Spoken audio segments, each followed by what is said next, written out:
मंजिल के आगे बढ़कर मंजिल तलाश कर, मंजिल के आगे बढ़कर मंजिल तलाश कर, मिल जाए तुझको दरिया तो समंदर तलाश कर। हर शीशा टूट जाता है पत्थर की चोट से, पत्थर ही टूट जाए वो शीशा तलाश कर। सजदों से तेरे क्या हुआ सदियां गुजर गई, सजदों से तेरे क्या हुआ सदियां गुजर गई। दुनिया तेरी बदल दे वो सजदा तलाश कर। ईमा तेरा लुट गया रहजन के हाथ से, ईमा तेरा लुट गया रहजन के हाथ से। ईमा तेरा बचा ले वो रहबर तलाश कर। सामईन हजरात, आज जो दो चार चंद मुद्दे आपके सामने अहम हैं, वो सबसे पहला जो मुद्दा है सेकुलर पार्टियां और मुसलमानों की उनमें हैसियत, कि सेकुलर पार्टियों ने तकरीबन मुल्क को आज़ाद हुए 74 साल हो गए, और 74 सालों में मुसलमानों की क्या हैसियत, क्या वक़्त सेकुलर पार्टियों के अंदर है, उसको लेकर के मैं आपके दरमियान चंद बातें रखना चाहता हूँ। सेकुलर पार्टियों की जब शुरुआत होती है तो सबसे पहले नाम इसलिए समाजवादी का आता है क्योंकि समाजवादी एक वाहिद ऐसी उत्तर प्रदेश की पार्टी है जिसने 7 से 8% यादव और 20% मुसलमान का तकरीबन वोट बैंक बना रखा है।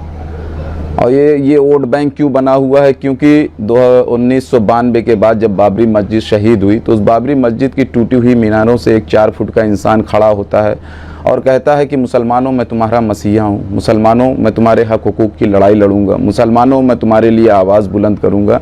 और मुसलमान चूँकि कांग्रेस से नाराज़ रहता है इसलिए मुलायम सिंह यादव के पीछे चल देता है।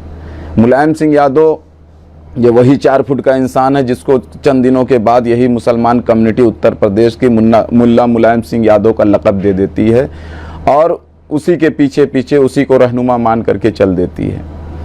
मुसलमानों की जो बदतर हालात आज़ादी से पहले, आज़ादी के वक्त के थे, उससे कहीं ज़्यादा बदतर हालात आज के उत्तर प्रदेश के मुसलमानों के हैं। चंद लोग मफाद परस्तों ने समाजवादी का, कांग्रेस का दामन छोड़ के समाजवादी का दामन इसलिए थाम लिया क्योंकि अब वो समझ गए कि कांग्रेस में वो मलाई नहीं रही और वो मलाई समाजवादी में तलाशने के लिए घुस गए। जिसमें से मैं चंद नाम आपको गिनाना चाहता हूँ। उसमें से चंद नाम मुस्लिम कम्युनिटी को जो रिप्रेजेंट करते हैं, उसमें से एक नाम, सबसे बड़ा नाम जो है समाजवादी पार्टी का, वो आज़म खान। आज़म खान ने समाजवादी के साथ रहते हुए बहुत कुछ किया समाजवादियों के लिए, कम्युनिटी के लिए कोई ख़ास नहीं किया।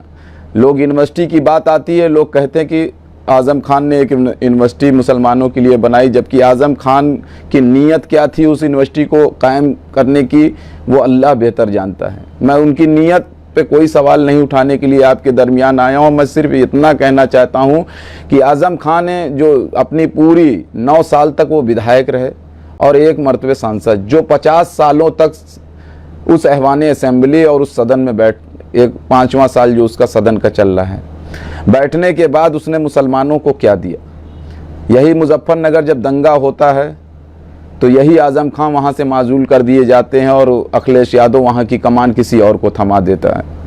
अखिलेश यादव के कार्यकाल में ये दंगा प्री प्लान तरीके से कराया जाता है, क्योंकि एक चीज़ आप लोग हमेशा गौर करिए, जब जब इख्तिदार की कुर्सी पे समाजवादी पार्टी आई, मुझको बहुत सारे लोग कहते हैं कि आप MIM में हो तब ऐसी बात कर रहे हो। नहीं, मैं MIM में तब नहीं था जब मुजफ्फरनगर का दंगा हुआ, तब कुल हिंद मजलिस इत्तेहादुल मुस्लिमीन उत्तर प्रदेश में नहीं आई थी। जब मुजफ्फरनगर का दंगा हुआ, जब कुंडा में ज़ियाउल हक की हत्या हुई, तो समाजवादी पार्टी ही इख्तिदार में थी और ऐसे छोटे बड़े सैकड़ों दंगे और मुसलमानों का कत्लेआम समाजवादी के दौरे इख्तिदार में कराया गया। लेकिन मैं उन नाम निहाद मुस्लिम नेताओं से कहता हूं जो समाजवादी पार्टी में बैठे हुए हैं, आखिर आपके रहते हुए अगर आपकी वोट से एक यादव कम्युनिटी का यादव जो है CM बन सकता है, तो क्या वो इतना भी, जिस हिसाब से मुलायम सिंह यादव ने ये कहा था कि मुसलमानों मैं तुम्हारा मसीहा हूँ, तुम मेरे साथ हो और मैं तुम्हारे हक हुकूक की बात रखूँगा, ये सारी चीज़ें आखिर कब तक। आज आजम खान साहब की क्या कंडीशन है ये पूरा देश जानता है, यहाँ तक कि वर्ल्ड लेवल पे भी जानते हैं कि आजम खान के साथ किस तरीके से घिनौनी साजिश के तहत समाजवादी पार्टी ने ये जो है षड्यंत्र रच करके उनको जेल की सलाखों के पीछे भेजा है। अब मुस्लिम कम्युनिटी चूँकि गुलामी करना इनकी जहनियत में भर चुका है, इसलिए अभी बाज़ ऐसे लोग हैं जो इस चीज़ को आंख बंद किए एक्सेप्ट नहीं करना चाहते। मेरा मेन चीज़ उन्हीं को टारगेट करना चाहता हूं कि उन लोगों को आखिर ये बात कब समझ में आएगी कि जिस आदमी ने अपना पूरा 50 से 60 सालों तक समाजवादी के लिए वक्फ कर दिया, समाजवादी पार्टी उस मुस्लिम लीडर की, उस मुस्लिम नेता की नहीं हुई तो हमारी कम्युनिटी की कहां से हो जाएगी। आज चुनाव आया, अखिलेश यादव बड़े लुभावने वादे कर रहे हैं, कभी बुनकरों से वादा कर रहे हैं, कभी किसानों से वादा कर रहे हैं, कभी दलितों से वादा कर रहे हैं, कभी पिछड़ों से वादा कर रहे हैं। ये ऐसा वक्त है ना कि चुनाव के वक्त जब भी होगा तो ऐसे ही वादों की बौछार हर पार्टियां लगाती हैं, लेकिन वादों पे खरा कौन उतरता है ये चुनाव खत्म हो जाने के बाद जो दौरे इख्तिदार में बैठता है उसकी एक्टिविटीज़ से सब सामने आता है। मैं यही आपसे कहना चाहता हूं कि मेरे भाइयों, खास करके मुस्लिम कम्युनिटी के लोगों, इस चीज़ को याद रखो, समाजवादी वो छलावा है, वो धोखा है जिससे हम बार बार धोखा खा करके आज इस कंडीशन पे पहुंच गए हैं कि 25 सालों तक हमने एक मुश्त 7% यादवों को वोट दे करके चीफ मिनिस्टर बनाए। 20% मुस्लिम कम्युनिटी 7% के यादों के पीछे उसको रहनुमा मान करके उसको चीफ मिनिस्टर, डीएम, एसडीएम, कोतवाल, एसओ, एसएचओ जितने हैं, तहसीलदार से लेकर लेखपाल से लेकर के, ये हमारी वोटों की बदौलत है। ये यादों की वोटों की बदौलत नहीं है। आज समाजवादी जो मुसलमानों के दम पे बात करती है कि हम सरकार बनाएंगे, वो जाट वोटों की बदौलत नहीं बात करती, वो दलित वोटों की बदौलत बात नहीं करती। वो अगर बात करती है तो सिर्फ मुस्लिम 20% वोटों की बदौलत बात करती है। और जब हमारी पार्टी की तरफ से ये मुतालबा किया जाता है कि समाजवादी अगर हमसे गठबंधन करना चाहती है या हमको साथ लेकर के या हमारे उस पर एजेंडे पे सहमत है, तो वो मुसलमान को डिप्टी सीएम का पद दे, अनाउंस करे, हम समाजवादियों के साथ चुनाव लड़ने के लिए तैयार हैं। तो इस पे समाजवादी का प्रवक्ता अनिल भदौरिया, सुनील भदौरिया जो भी है, मुझे नाम एग्जैक्ट इस टाइम नहीं याद है, वो ये क्या नेशनल चैनल पे बैठ करके कहता है कि मुंगेरी लाल के हसीन सपने देखना बंद करिए, मुसलमान 20% सिर्फ वोट देने के लिए बना हुआ है। सोचो मेरे भाइयों, इस चीज़ को समझो। क्या मुसलमान 20% उत्तर प्रदेश का मुसलमान जो अभी ये आंकड़ा एग्जैक्ट नहीं है, 20% से ज़्यादा भी, 22% बाज़ लोग कह रहे हैं कि 22% मुसलमान, क्या 7% यादवों को सिर्फ वोट देने के लिए बनाया गया है? सिर्फ वोट दे, और जब उसको हक हुकूक की ज़रूरत पड़ती है, उसके ऊपर बलाएं आफतें मुसल्लत होती हैं, तो ये यादव कम्युनिटी के, यादव कुनबे के लोग खामोशी अख्तियार किए रहते हैं। हिंदुस्तान की सरजमीन पे जितनी भी मॉब लिंचिंग अब तक हुई है, जितने भी मुसलमानों को मारा गया, दलितों को मारा गया, दलितों में तो यादव अखिलेश का एक ट्वीट तो आ ही जाता है क्योंकि उनको दलितों से मोहब्बत थोड़ी बहुत वोट के लिए बची हुई है। लेकिन जब जब मुसलमान मारा गया है, वो चाहे पहलू खां, इखलाक, नजीब, जुनेद, रकबर, जितने लोग मारे गए, तकरीबन 200 मॉब लिंचिंग अब तक पूरे हिंदुस्तान में हुई है। कभी भी आप अखिलेश यादव का ट्विटर हैंडल खंगाल डालिए, क्या कभी अखिलेश यादव ने एक भूल करके भी ट्वीट किया मुसलमान के फेवर में, या ये लिखा है कि बीजेपी सरकार में ये मुसलमानों के साथ जो वहशाना रवैया अख्तियार किया जा रहा है ये जायज़ है या नाजायज़ है? कभी लिखा?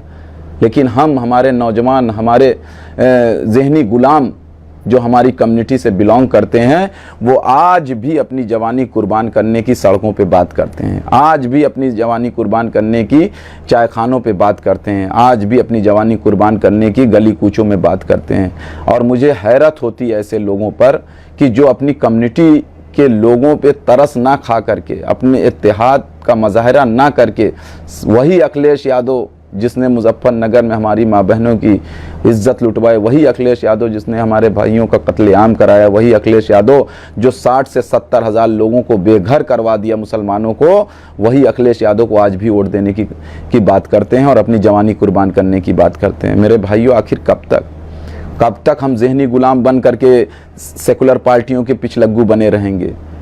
आपको ये अभी तक नहीं समझ में आया? जब यादव सरकार आती है, जब समाजवादी की सरकार आती है, तो मैक्सिमम थानों पे एसओ एसएचओ यादव हो जाते हैं। ये आपको नहीं समझ में आता? क्या आप कुछ जानकारी रखना भी नहीं चाहते? मेरे पास आंकड़े मौजूद हैं, आप पता करिए। अक्सरियत कमाऊ थाने जहाँ से पैसे की उगाही हो सकती है, वहाँ पे सारे यादव बैठा दिए जाते हैं। एसडीएम यादव हो जाता है, डीएम यादव हो जाता है, तमाम लोग। ये मुसलमानों की पार्टी नहीं है, ये मुसलमानों के साथ भेदभाव वाला रवैया रखने वाली पार्टी है। और एक मर्तबे नहीं, जब मुलायम सिंह यादव थे उस दौर इक़्तिदार को समाजवादी की देख लीजिए, और ये 5 साल उनका बेटा अखिलेश यादव जो है, इस दौर इक़्तिदार को भी कैलकुलेट कर लीजिए कि मुसलमानों के साथ क्या पार्शलिटी की गई, क्या भेदभाव किया गया। लेकिन हम जानना नहीं चाहते, हम उस तह तक पहुंचना नहीं चाहते जो यादव कम्युनिटी ने मुसलमानों के साथ किया है। मुसलमानों के साथ जो पार्शलिटी हुई, आजम खां के साथ जो पार्शलिटी हुई, मैंने एक नाम सेकुलर पार्टी के नेता का लिया। आपने आरजेडी को देखा, सैयद शहाबुद्दीन साहब के साथ क्या किया? ऐसे कितने नाम मैं आपको गिना दूं। मौत उनको आखिर में होनी थी, जैसे भी मैं उसको, अभी चूंकि हमारे पास उतने आंकड़े हैं, लेकिन जो ज़ाहिरी तौर पे दिख रहा है कि उनको मारा गया, उनका कत्ल किया गया और सियासी तौर पे यूनाइट हो करके उनको मारा गया। तो मेरे भाइयों, अभी भी वक्त है, अभी भी इस चीज़ को समझो, इस चीज़ को पहचानो। अल्लाह का वादा जो है ना, अल्लाह का वादा भीड़ के साथ नहीं, मेजॉरिटी के साथ नहीं, अल्लाह का वादा सिर्फ ईमान वालों के साथ है, सिर्फ ईमान वालों के साथ।